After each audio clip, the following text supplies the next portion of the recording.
Oslo. Du hører på Skeptic Zone.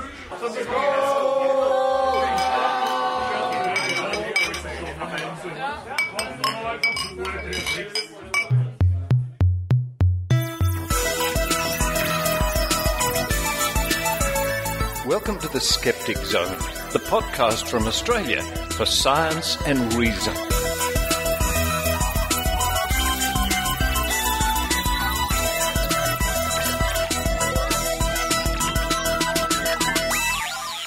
Hello and welcome to the Skeptic Zone, episode number 233 for the 6th of April 2013. Bit of a tired Richard Saunders here with you from Oslo in Norway. And why am I tired this morning? Well, here's a clue. Hei og velkommen til The Skeptic Zone. Yes, last night I went to the Oslo Skeptics in the pub, and what a fantastic time I had. And just before then, I gave a talk to the local skeptics group. So coming up on this week's show, a little chat with Marit Simonsen, with whom I wandered around Oslo. And we looked at a few things like the Zoological Museum. And then I have a quick chat to Marit and Kristin, who you would probably know their voices anyway, from the Norwegian Skeptics ad I run occasionally. And after that, I fly quickly back to Australia, where I have a chat with Ian Bryce, the chief investigator from Australian Skeptics. He's going to update us on the progress of his dog, who had its sight restored. Quite remarkable. And also, he has an upcoming adventure, I guess we could say, with the creationists. Find out more about that soon. And after that, it's a week in science with Dr. Paul Willis from the Royal Institution of Australia, RiAus.org.au. This is proving to be a very popular segment indeed. Then look out, it's the return of Maynard. I know you've missed him. He's been away for a couple of weeks. Maynard in Sydney Skeptics in the pub asking the big question. The big question, should you tell children about the Easter Bunny? That's a big question. Find out what pub goers in Sydney think about that question. And then right at the end of the show, and I mean right at the end of the show, after the closing credits, after the closing theme music, stick around for a pseudo-science song called Tesseracts, sent to me by Neal Yeager. A bit of a fun song right at the end of the show. Now, my friends in Canberra have been very busy, of course, lately. They're preparing for the big Australian Skeptics convention at the end of the year in November. But before then, they have some lectures coming up. In fact, there's one on Saturday, the 30th of April, A Developing Role for Australia in Space Debris Characterization and Management. Okay, for more information about that talk coming up very soon, visit www.canberraskeptics.org.au. And coming up a bit later on the 4th of May, another lecture, Doctor Who, Science Win or Science Fail? Well, I enjoy the show anyway. Yes, canberraskeptics.org.au for more information. Now, look out, Dublin. I'm coming to Dublin in a couple of days after this broadcast anyway. I'll be in there on the 10th of April. The 10th of April, presenting my talk, The Adventures of an Australian Paranormal Investigator, at 9 p.m. at the Exchange in Dublin. For more information, Google Dublin Skeptics or visit skepticireland.com.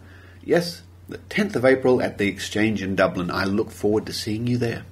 And don't forget to check out the website of the film festival in the Czech Republic I'm going to, www.afo.zz. And over the last week or so, flying about the place in those long flights from Australia, I've been reviewing some of the documentaries, the science documentaries from this festival. Wow, that's been a lot of fun. www.afo.cz. Have a look, and you'd probably want to click the English page, like I do. All right, well, that's enough from me at the moment.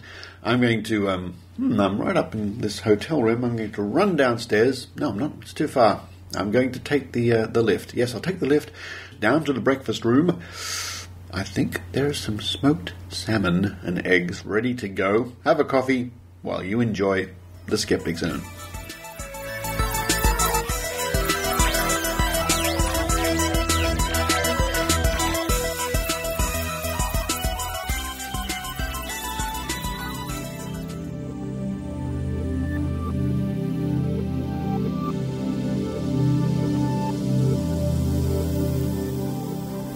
We are in the Botanical Gardens in Oslo, here in Norway. It's a beautifully crisp, cool, early spring day, but the snow, as you can hear, is still on the ground, and I'm with Marit. Hello, Marit. Hello. Hello, and we just had a wonderful little experience. We went to the Zoological Museum, and we saw a very famous, well, it was a reproduction, but a very famous fossil. Could you tell us all about it, please? Well, it was the fossil Ida, or Darwinius macilla. It was cast into prominence a couple of years ago when it was found and launched with a scientific paper, a book, a documentary, and massive international press coverage all on the same day. And all as Norwegians, we thought it's really fun because it's now owned by our Natural History Museum. But the rest of the world is sort of not so happy about the way it was portrayed in the media, and just this science party that is not respectful and maybe a bit overblown and everything. So we went upstairs and we're looking at T-Rex, and there was other dinosaurs, iguanodon model, and it was, where is this thing? And we walked right past it. We didn't even notice this very famous fossil, and it's sort of like a very primitive monkey, isn't it? Yeah. It's like our one of our oldest ancestors before when the monkeys and lemurs, the primates, separated from the rest of the mammals. It looks lovely. I mean, they've done a nice job, but it's you blink and you miss it, unfortunately. Yeah. I think they need to work on their exhibit. Anyway, folks, if you come to Oslo, I can recommend a little visit to the Zoological Museum, which is in the Botanical Gardens. I must admit, it gives me that old-fashioned old world feeling about it. It's like a very old museum, like the ones you sort of remember or you've read about, and it's certainly like that. Yeah. I'm not being critical, really. It's a lovely old feeling about it, but and I was actually a little surprised by the number of big dinosaur casts they have in there. Yeah. When you walk in, there's a bloody big T-Rex, and upstairs is the other things. But it's the sun is sort of shining through the clouds, and all the trees haven't got their leaves yet. There's a little snowman over there. But it's wonderful to be here, Marit. I'm having a really great time, and I can't believe I waited 47 years to visit Oslo. Me neither. Shall we get some lunch? Let's get some whale cheese. Whale cheese! Oh boy, that's something to look forward to. Wow, Skeptics in the pub in Norway. Marit and Kristin, wow, it's just fantastic. But we had to step outside because it's really noisy in there. That is quite typical of Norwegian pubs, I guess. We're a rowdy crowd. Yeah. I mean, I've been having such a wonderful time in Norway, and tonight I gave my talk, which went on and on and on. It was a long talk, wasn't it? And congratulations for that. You did really well. Oh, thank you very everyone much. was really excited about that. Yeah, it was fun. Yeah. And really we good got, fun. I think 50% of maybe 30-40% of the people who were there tonight had never been to Skeptics in the pub before. Really? Yeah, so we got lots of new faces. You have a special following. Oh. I guess. And I was just inside now relaxing with everybody after the talk, and suddenly I've got bags of lollies about me, candy. Norwegian candy. What's this in my pocket? I've got... That's a classic Norwegian, very sour candy that makes your face turn inside out. I've had this before, and I quite like it. Famous from TAM 2011 at least. Dundersalt, yeah? Yep. Dundersalts, yes. Yes. And we're also very proud of the... it's very typical Scandinavians to have salty licorice. I like salty licorice. Which is, not many sort of outsiders. Oh, another one. Yeah. You got different That's kinds. nice. That one has like sour fruits as well. I'm doing well tonight. Very well. But no, I've had such a warm welcome here in Oslo, even though it's not exactly freezing. The winter's going. You've been very lucky with the temperature and the weather. I think it's been really nice. It's just a couple of degrees above. But and you and I, of course, we had a lovely day today walking around the city. You were showing me all sorts of things.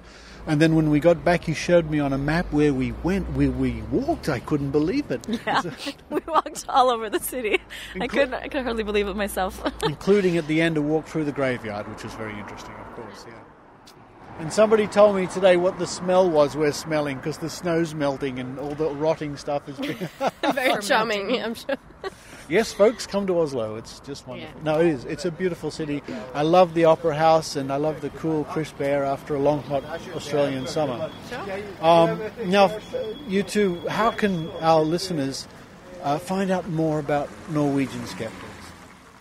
I guess the main place to go is skepsis.no, which is the webpage of the Norwegian Skeptics. Otherwise, you can find our presence and our likeness on Facebook and on Twitter and that kind of thing. I would just search for Skepsis or maybe Skeptikere på puben. And, find us from there. Get in touch. There's a Skeptics in the pub in Trondheim, which is starting to get more active now as well, I heard. So, how far is Trondheim here? Trondheim is... like 8 hours. 8 hours on the bus. 8 hours? Yeah. Really? Wow. Norway is really long. That's just the middle of the country, so... I guess I haven't got a sense for the scale of the country. If you can travel for 8 hours and still be halfway through the country, wow. It's not a big country, but it's a long country. Very long and skinny. No, it's Skeptikere på puben, that's Skeptics in the pub, and Skepsis, which is the Norwegian Skeptics. What else? Yeah, I mean that's the sort of the portal. So you can find out. I mean, a lot of things about us by going to those places. Well, and if you write something on the wall of the Skeptics in the pub, we can help you get in touch with the people that you want. If you want to do like consumer activism, or if you want to help in arranging activities, or if you want to start writing stuff for the blog or books or anything, just write something on the wall and we'll put you up with the right people. Now, if listeners are wondering if they recognize your voices, you would have heard you two, because you're the two voices on the Norwegian ad I play all the time, and hooray, and all the Vikings are singing. And that's, of course, all our friends in the background having their traditional drinks. Yes, with their Viking helmets on. Yeah, that's not Richard at all, adding that music. Where are the Viking helmets? I haven't seen any here. It's been very disappointing. Well, you may see a couple of tomorrow. Tomorrow we're off to the Viking Museum. Yeah. I'm looking forward to that. See some great ships. Yeah. It's just such a treat to be here. And I must really thank you too, both of you, for helping me. Anytime, yeah. It's a pleasure to have you. Anytime. Yeah. Right, I'm back next month. I know you've been dying to go to Norway for a long time. You know what? I really have. Yeah. I really have, and I'm so pleased to at last come here. It's just fantastic. There you are, folks. I'm not being paid by the Norwegian government, but Oslo is just a beautiful city, and you should visit it. We agree.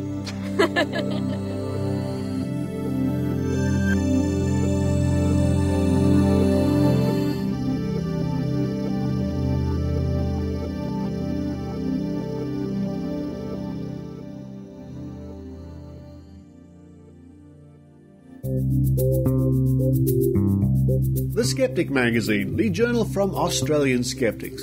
Subscribe online to the world's second oldest skeptical magazine. Visit www.skeptics.com.au and click the publications link. You can also find there over 30 years of back issues free to download. The Skeptic, the magazine from Australian skeptics.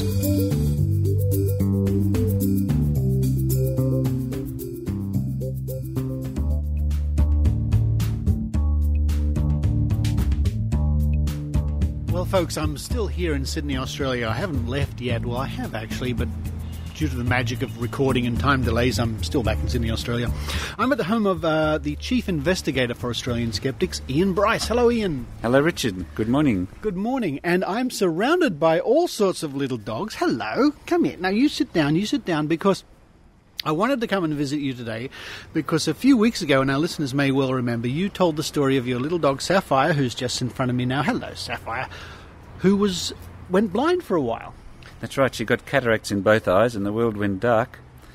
And she thought, well, this is a bloody long night, isn't it? And since then, science to the rescue. She's had one eye out, which was too badly deteriorated, and she's had a new eye in. Well, at least a new lens in her eye, anyway. She's sitting on your lap now, and she's looking at me. Isn't that fantastic? She's got one of those funny buckets around her head to keep herself from scratching her eye, I guess, while it's healing. But when I turned up at the gate, who trotted down looking at me was Sapphire. It's just so marvellous to think that even a little dog's sight can be rescued, and for the rest of her life, I guess she has a much better quality of life. Yes, hello, I know. Yes, she knew Richard from long ago when she could still see. So I guess she's quite shocked to see him again with his hair gone a bit grey and a few more lines, like all of us. Last time she saw me, her hair was darker, wasn't it? That's right. She's a love. What breed is she? She's an Australian Silky Terrier. Right. This dog's having a good time. Go. You sit there and you go over there and you come up here and there's dogs everywhere, folks. I swear. Oh, off it goes. And you've got 2 on your lap now, but it's just, I thought I would catch up because it's wonderful to think that even a little dog's sight can be restored, and people get their sight restored now regularly through, and thank you to science. That's right. I'm surprised that it's been much more complicated for the dog than for people. I've heard stories of both cases, and she's on medications, about 8 medications a day that Susan has to give her. Mainly drops in her eye and some pills to make sure the eye doesn't get excess pressure and heals up properly and doesn't get infected. So it's just quite a regime of treatment. She's at home. Hopped off your lap now, and she's just looking around. It's marvellous. I mean, when she hears something, she turns her head and then sees what's going on. So that's very exciting. Now, Ian, you're also telling me that in a couple of weeks you're going into the lion's den, I hear. That's right, debating the creationists. Oh, dear.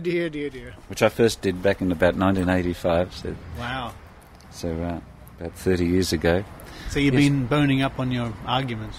That's right. I'm going to hope to get stuck into them a bit. For example, did you know they used to be called, in Queensland, the Creation Science Foundation? And the Skeptics got stuck into them in the 1980s big time, and they changed their name to Answers in Genesis. That's right, yeah. And they seem to be besotted with dinosaurs, these people. That's right. Well, whenever they entered into a debate on science, the Skeptics slaughtered them, basically, so they had to change their name. And it's quite interesting to see that the Australian Vaccination Network is now forced to change its name due to the action of the Skeptics. So having some effect on... It's nice, isn't it? The bastard's honest anyway. That, for our international listeners, that's a very famous political quote in Australia. Many years ago there was more or less 2 or 3 parties, and a new party came along called the Democrats, and their slogan was keeping the bastards honest, so they'll come along to make sure all the other people behave. You don't hear much about the Democrats now. Not anymore. Yes, they've faded a bit since their heyday. The Greens have taken over that central role to some extent. But you also have activities with the Secular Party, of course. Yes, the Secular Party is much newer and much smaller than any of those groups. I've stood twice for the Senate so far for the Secular Party, and that's the one that's most closely aligned to secularism and reason, using scientific knowledge based on evidence and reasoning for the benefit of humanity, rather than blind paradigms or dogma. Yeah. And just getting back to this one you're going to, this debating the creationists, I must admit there's still part of me is quite amazed that this is still going on and we're still having these debates, because I remember it from so long ago, and you do too. It's almost like something we used to do, but it's not. It's something that is still going on. These people are still making these claims. Well, science has made such advances since 1985, at least in the public knowledge of science, and yet the creationists are still there banging away. Largely it's the same people, like Jonathan Sarfati and John Mackay and Ken Ham. People like that travel around the world giving these talks.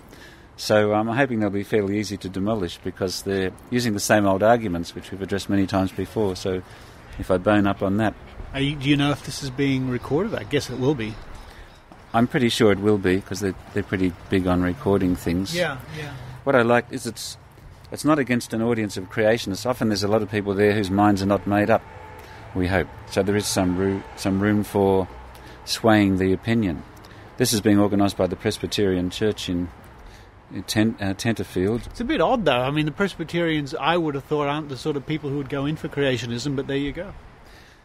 Well, remember that there was a schism amongst the Presbyterians a few decades ago, where half of them went to join with the Uniting Church. Yes, that's right. Which is relatively enlightened and goes into human welfare and believes in evolution, although they still hold the supernatural core paradigms there. Yeah.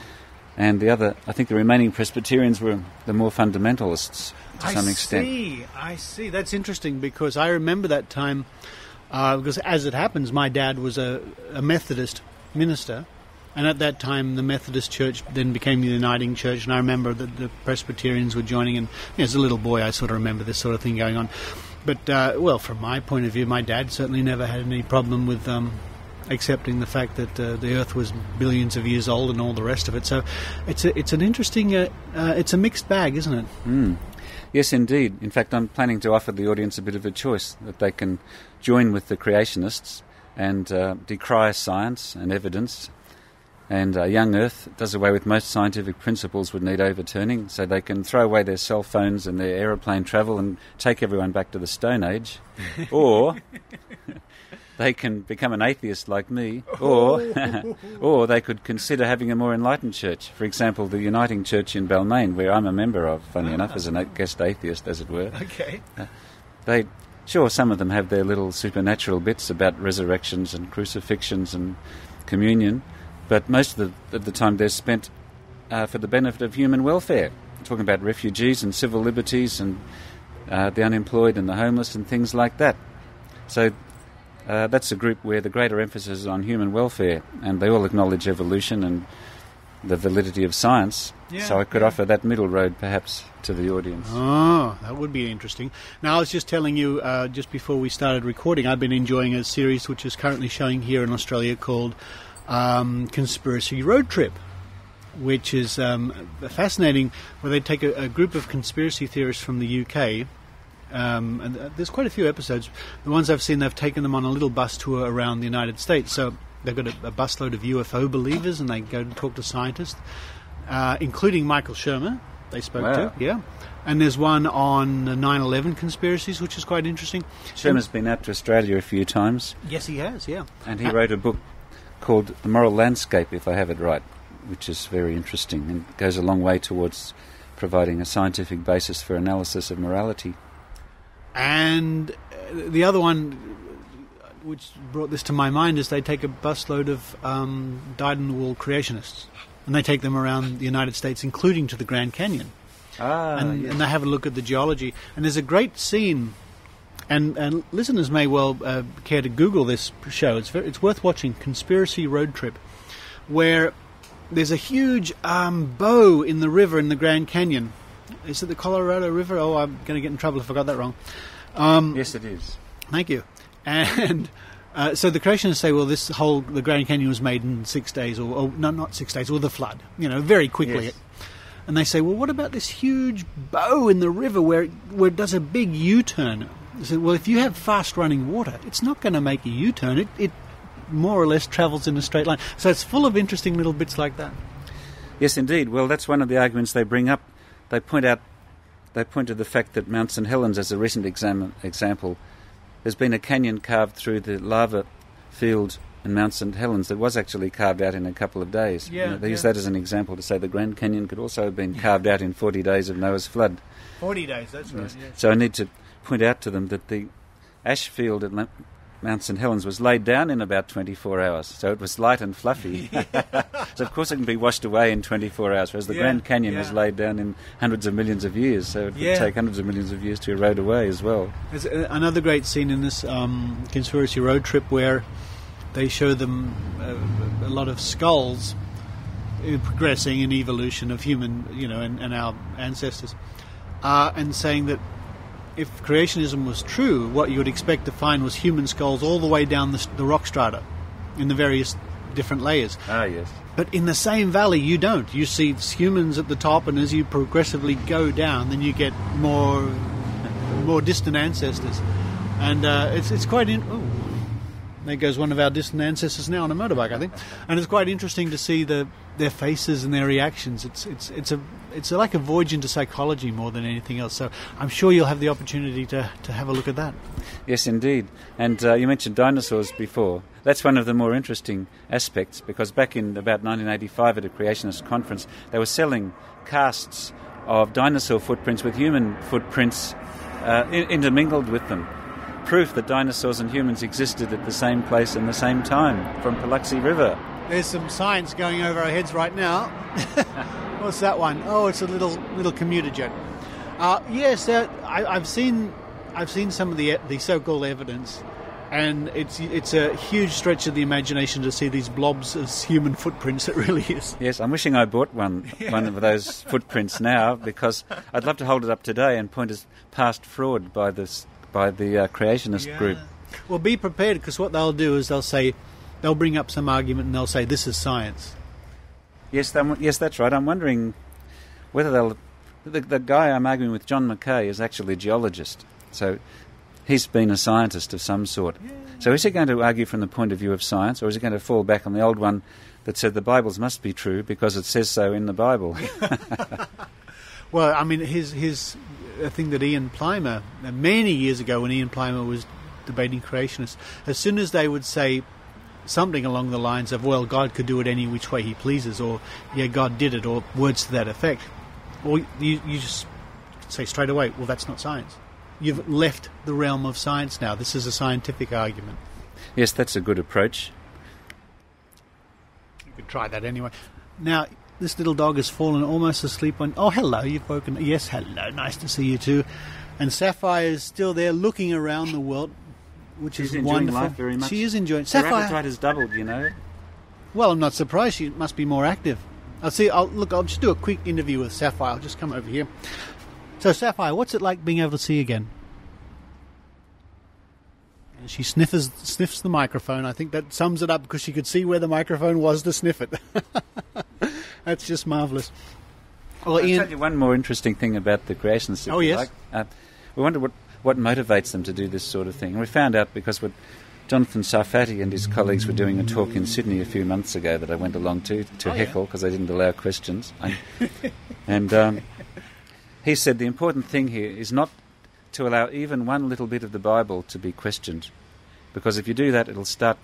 It's the chink in the armour, it's the small end of the wedge and so forth. Yes. And if they question more and more of the Bible, eventually we'll have to do away with Noah's flood and the Garden of Eden. Oh. And there goes original sin. If we can't convince people that they're born with sin, then how can we offer them salvation? So that's the sort of reasoning they do. That sort of thing I can handle, and there's not too much science to that. There's not too much science to that at all. What do you say? Oh, another one sniffing the microphone. Oh, Ian, I wish you all the best of luck with that. I will be overseas while we're doing that. I hope it's recorded. I'll be certainly very interested to hear the recording or hear the reports, and we will report back to the Skeptic Zone listeners.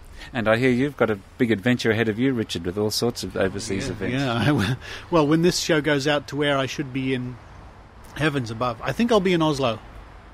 When you're hearing this, when you're hearing this, I should be in Oslo, but it's all ahead Oslo of me. Because it's Wednesday, or will be Wednesday. Munich, Oslo, Dublin, Manchester, and then the Czech Republic. And then back home to sleep for a week. Fantastic. What a trip. Good luck, Richard. Thanks, Ian. Bye-bye.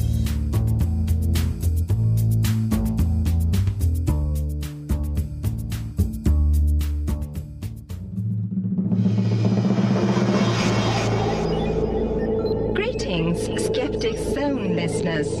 Do you know what to do in August? Come to Stockholm, Sweden, and meet astronaut Christer Fuglesang, activist Hailey Stevens, stats guru Hans Rosling, undercover health journalist Anna Bessén, and many more at the 15th European Skeptics Congress.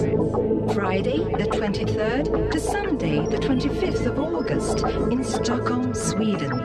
The 15th European Skeptics Congress. www.euroskepticscon.org. www.euroskepticscon.org. Welcome to A Week in Science, brought to you by RiAus.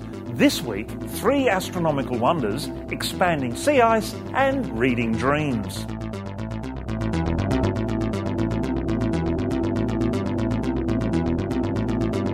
This has been a great week for space science, with 3 big discoveries expanding our knowledge of the universe. In Europe, astronomers have observed a black hole snacking on a small star or giant planet, stripping its outer layers.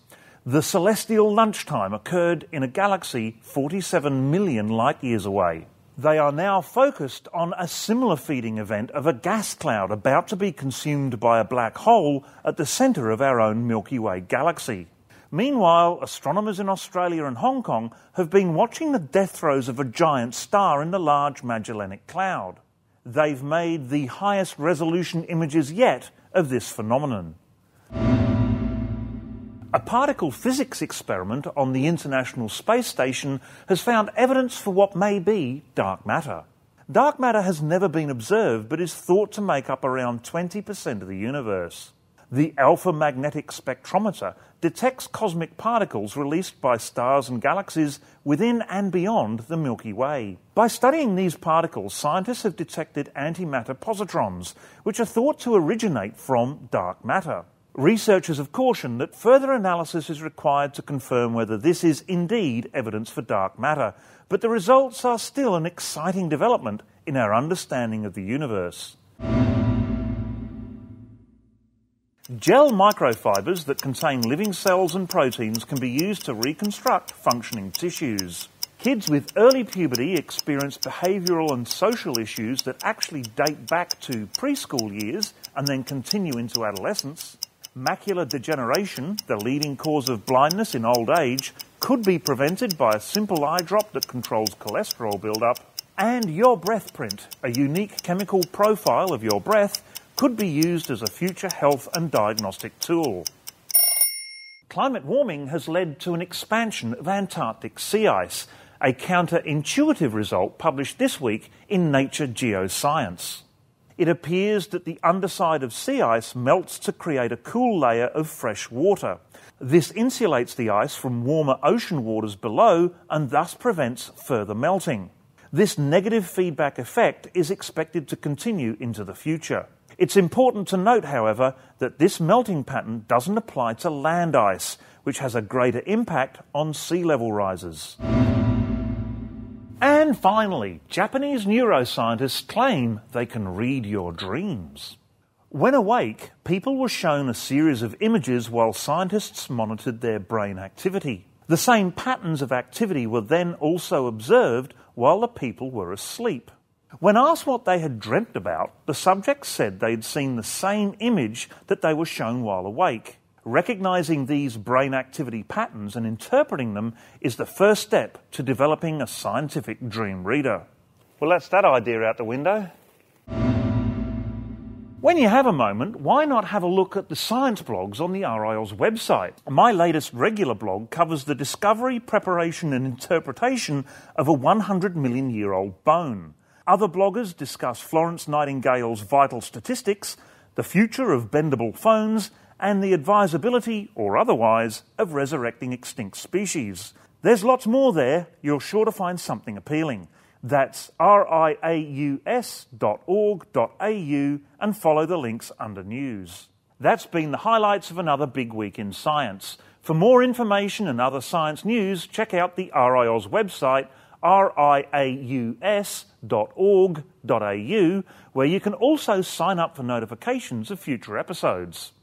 You can follow A Week in Science on Twitter using the hashtag WeekInSci. I'm Paul Willis, and on behalf of the RiAus team, let's chat next week.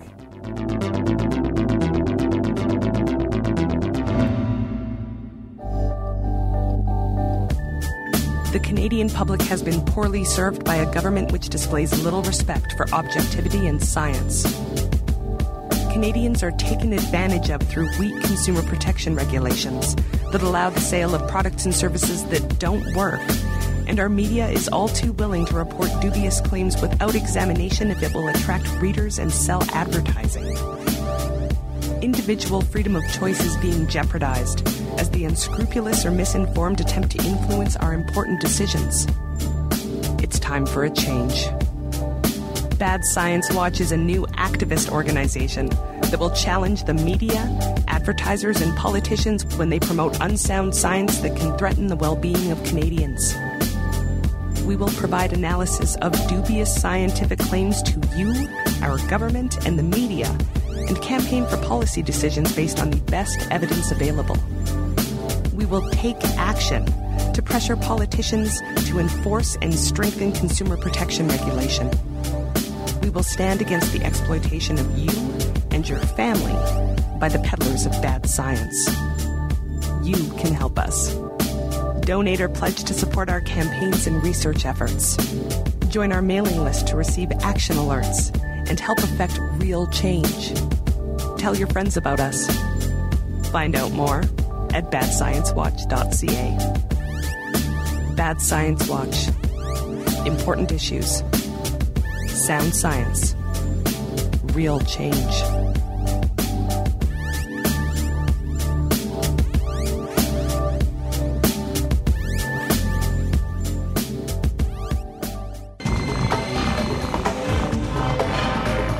Here's Maynard's spooky action at a distance.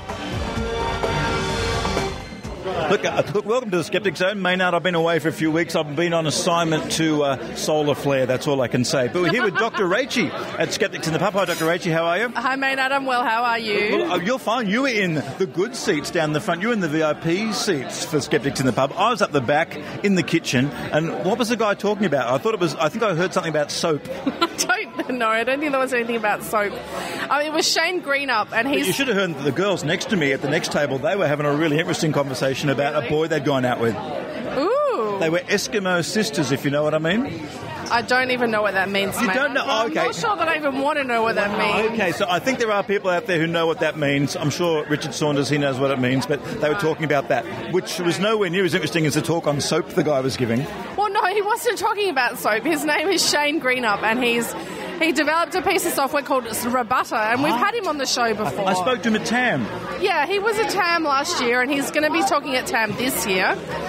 So we've heard him speak before here, and it was really interesting. It was about his software Rebutter and how he's developing it now to be more like a voting up and down system as well.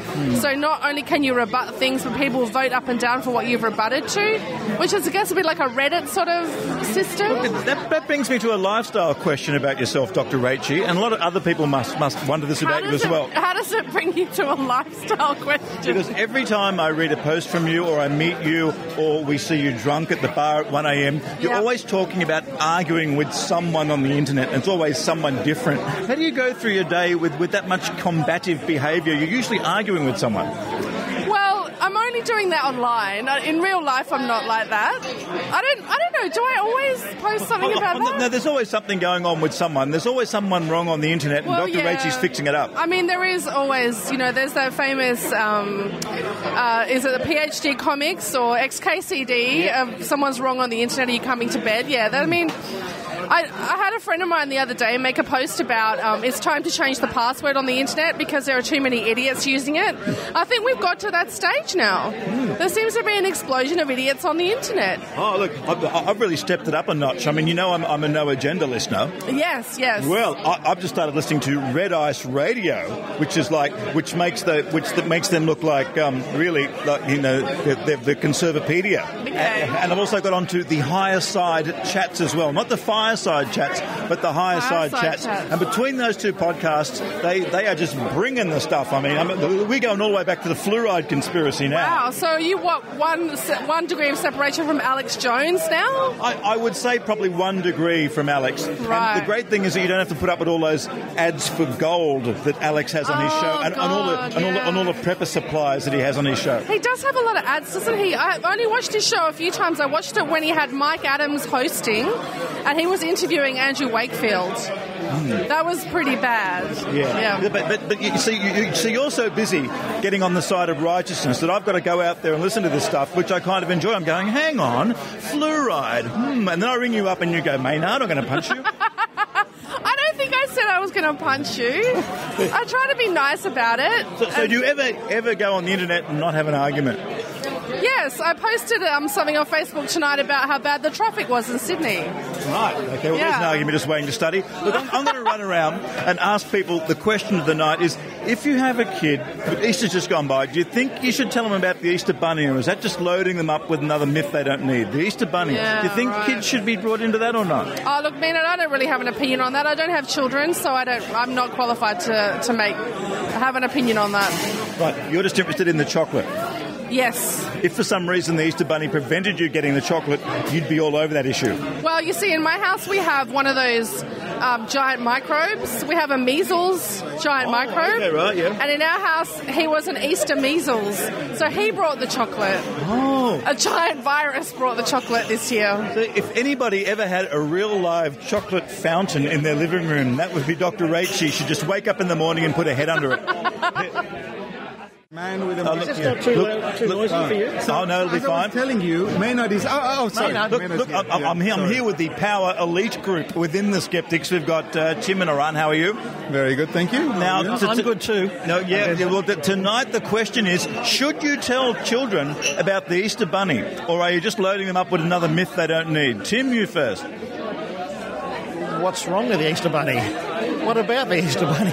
Well, do you think it's a bad thing or a good thing? To tell kids about the Easter Bunny, I think it's fun. Oh, it's a neutral thing. I think it's fun. The kids can have mystery and fantasy and, like we all do. I don't think there's anything particularly wrong with it. They grow out of it, most of them, and they do learn. I remember when my son, who's now 12, we talked about Santa Claus and things, because he heard from the other kids that Santa Claus didn't exist. I came up with a brilliant suggestion that Santa can only give presents to kids of a certain age. After that, it just gets too many. So it's only up to about age 6 that Santa gives presents. After that, it's always mum and dad. He wore that. He thought that was pretty cool, actually. He understood that one. A little while later, he said, Santa doesn't exist, does he? And I said, no, he doesn't. And he goes, is that the same for the Easter Bunny too?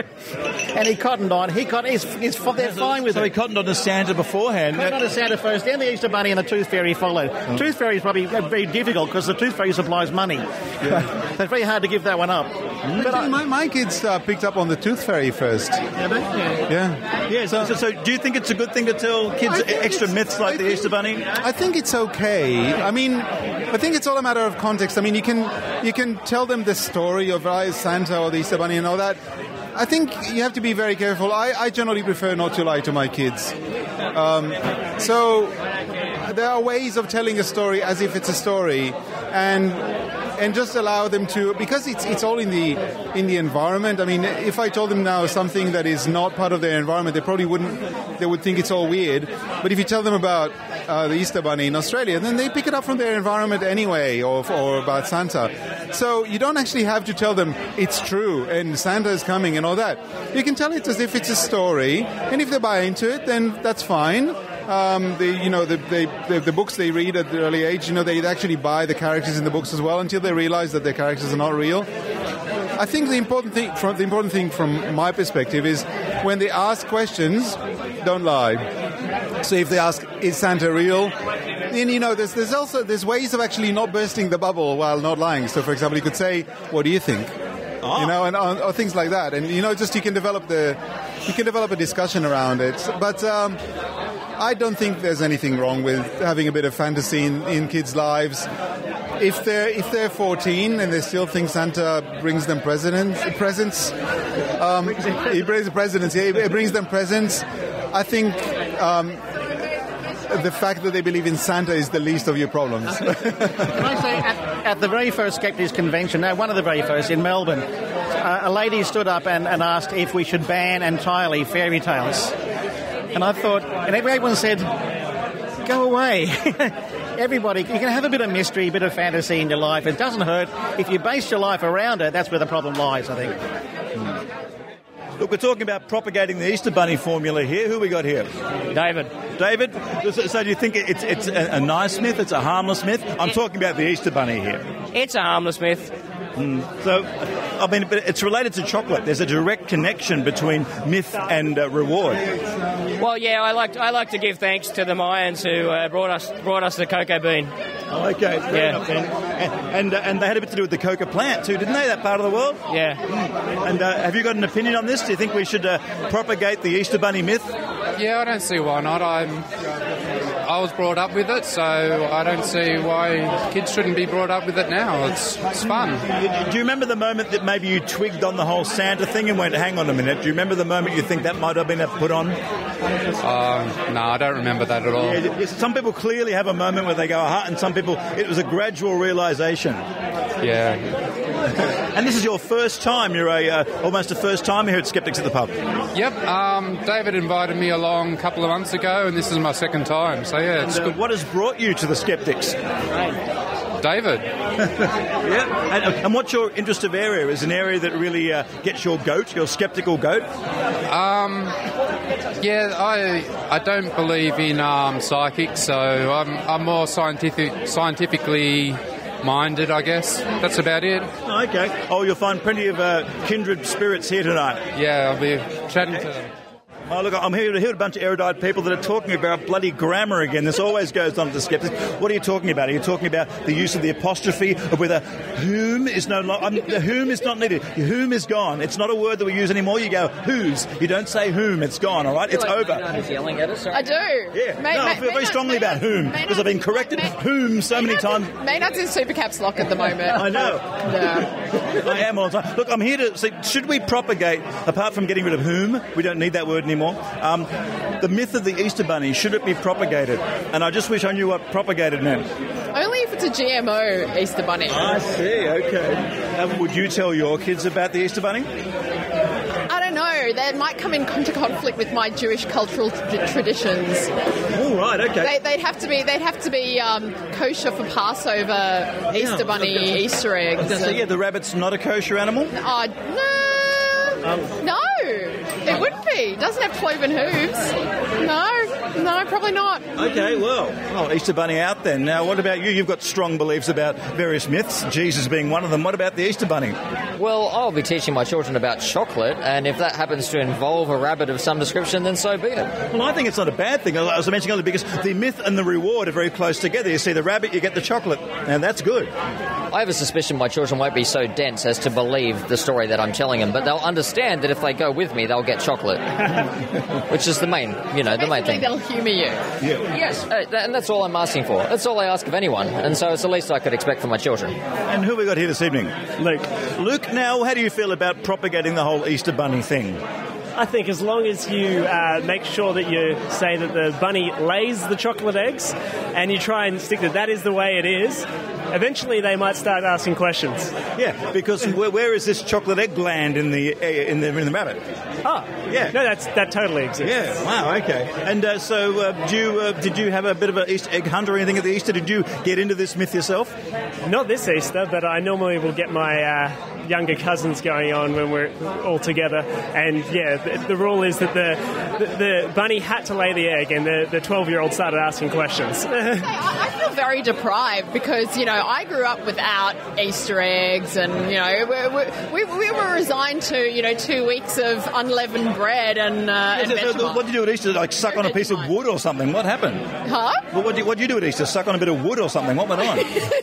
Well, we've got Passover around Easter, so they recreate the crossing of the sea, don't they? Yep. Wow. In your backyard. Yep, exactly. That's it. But actually, what is your favourite Jewish holiday? There must be a good one. Oh, it's got to be Purim. Has it got gifts involved? No. Very few of our Jewish holidays have gifts involved. They all have food, vast amounts of food. But Purim's the best because Purim, you get to dress up and get riotously drunk. Getting riotously drunk is encouraged on Purim. What's it say? Can you dress up as Darth Vader or something? Dress up as anything you want. Wow. And frequently, I've noticed a lot of the rabbis love to cross-dress on Purim. Well, that's very telling, isn't it? It's a bit like the footy show. Exactly. So how do you feel about telling kids about the Easter Bunny? Is it an extra myth they need or not? I don't think it's a myth that they need. I think they should need reality. Okay, and so you would never try that one with them at all? Possibly when they're little, really little. It might be a nice fantasy to keep going, but I think once a child gets around about 3 or 4 that it's time to kill off the bunny rabbit with some myxomatosis. Cool. That's science. What about you? My personal opinion is to take no stand either way, let the kids make up their own mind. Oh, so you're Easter Bunny agnostic? Would that be the correct way to... No, I've just let the kids make up... I personally don't think there's an Easter Bunny. I'm not an agnostic when it comes to the Easter Bunny, but... the Easter Bunny and Santa Claus. If the kids believe what their friends tell them, let them until they kind of develop their own critical thinking skills for themselves. Do you remember the moment when you cottoned onto the whole Easter Bunny Santa thing and went, hang on a minute? Well, my family never sort of perpetrated the Easter Bunny thing. I never thought that was real because it didn't really make any sense. But Santa, I thought was real up until the age of about, I think it was 6 or 7, when I was looking in my grandparents' cupboard where we had Christmas at my grandparents' place. I looked in the cupboard and I found a book, and it was about the sinking of the Cutable, and I read it a bit and then I put it back, and then the next morning I got that in my Santa stocking. I thought, well, Santa definitely didn't give that to me. Wow, okay, you busted the whole thing. Did you ask a question? No, I think I told my cousins about it, but otherwise I kept it to myself. I didn't let my parents know that I didn't know, because if my parents knew I didn't know about Santa, I would stop getting nice presents in my stocking. That's right. There's a good connection between the myth and the reward, like the Easter Bunny and the chocolate. How do you feel about the whole Easter Bunny propagation myth issue? Well, because they get so many messages through society and their friends and relatives that it does exist, then any opportunity I would get, they are children and they have to be, respected and well treated. But I would. But they're also really cluey, so they pick up on subtle messages. And my messages would firmly be that it doesn't exist, and again, as an offset to the other messages that I'd be more heavily in that mind. But that wouldn't stop you from eating the chocolate. Well, actually, the quality of the chocolate in Easter bunnies tends to be pretty bad.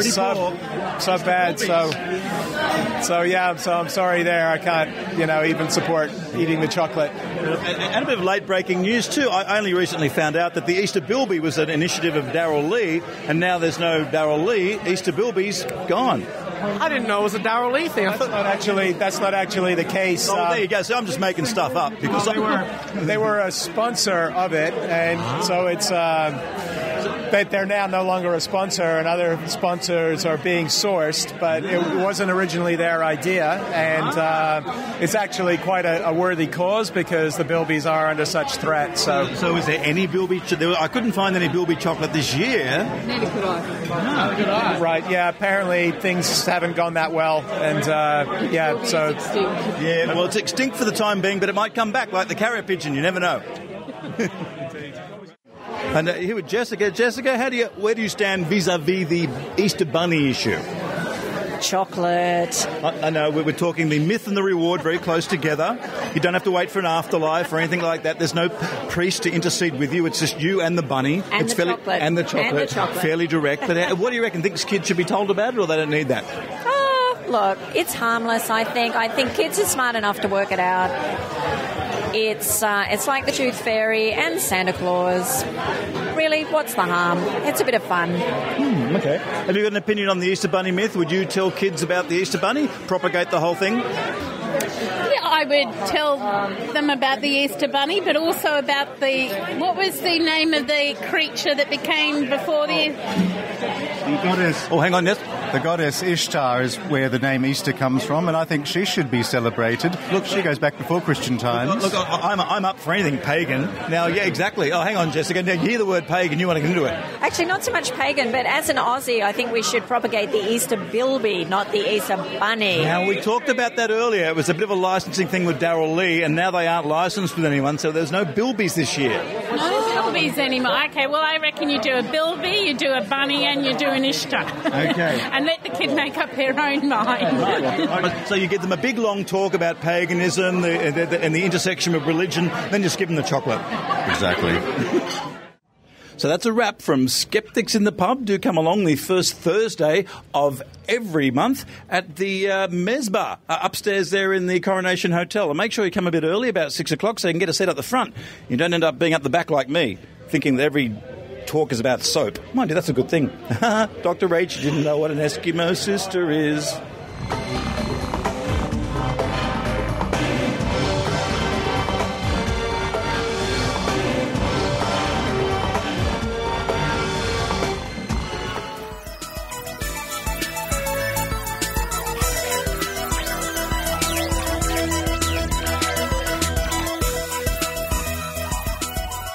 Thank you for listening to The Skeptic Zone. That was a nice breakfast. Potatoes I had too, smoked salmon, some scrambled eggs, some nice crusty bread. Life is good in Norway. Coming up on next week's show, some more bits and pieces from here in Oslo. Some adventures I'm just about to have, including, I think, the Viking Museum. That should be great. And probably some reports from Dublin, chatting to some Irish skeptics. But I certainly want to thank the local skeptics here for flying me over from Germany, where I was staying for a few days. So thank you very much to Marit, Simonsen, and Kristin, Carlsson, and all the wonderful Norwegian skeptics. Yes, folks, I can recommend a visit to Oslo. It's fantastic. But for now, this is Richard Saunders signing off. Before I do that, don't forget to keep listening. Keep listening till after the theme music ends to hear that song, Tesseracts. This is Richard Saunders signing off from Oslo, Norway. You've been listening to The Skeptic Zone. Visit our website at www.skepticzone.tv for comments, contacts, and extra video reports.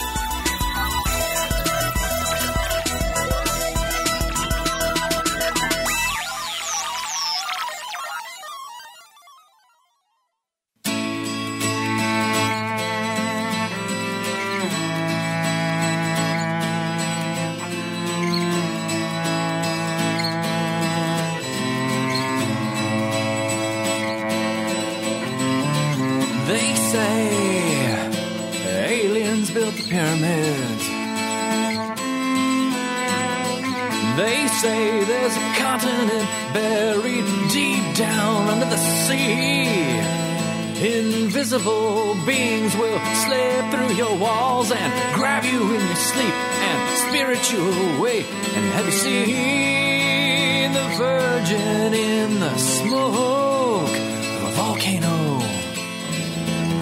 Tesseracts and Rosetta Stone will crumble to dust while the tabloids sell millions. And Tesseracts and Rosetta Stone, we long to have something else calling, calling, calling.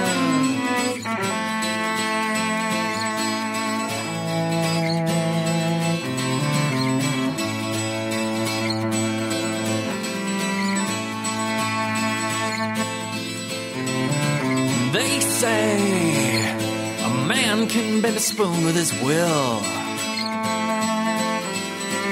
They say she could read your thoughts at 50 paces. There is a luminous glow surrounding our bodies, changing colors with our moods. It pulses and it shifts. And have you seen the Virgin in the streaks of a dirty window? Tesseracts and Rosetta Stone will crumble to dust while the tabloids sell millions. And Tesseracts and Rosetta Stone, we long to have something else calling, calling, calling.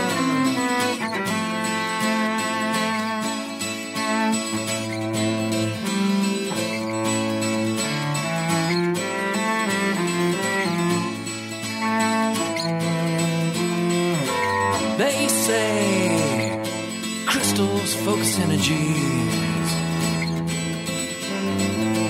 They say a gifted person can even raise the dead. You can lift out of your body from a deep enough trance and travel through the universe, gaining knowledge as you fly. And have you seen the Virgin in the chart marks of a tortilla? Tesseracts and Rosetta Stone will crumble to dust while the tabloids sell millions. And Tesseracts and Rosetta Stone, I can't believe there's something else calling, calling, calling, calling me home.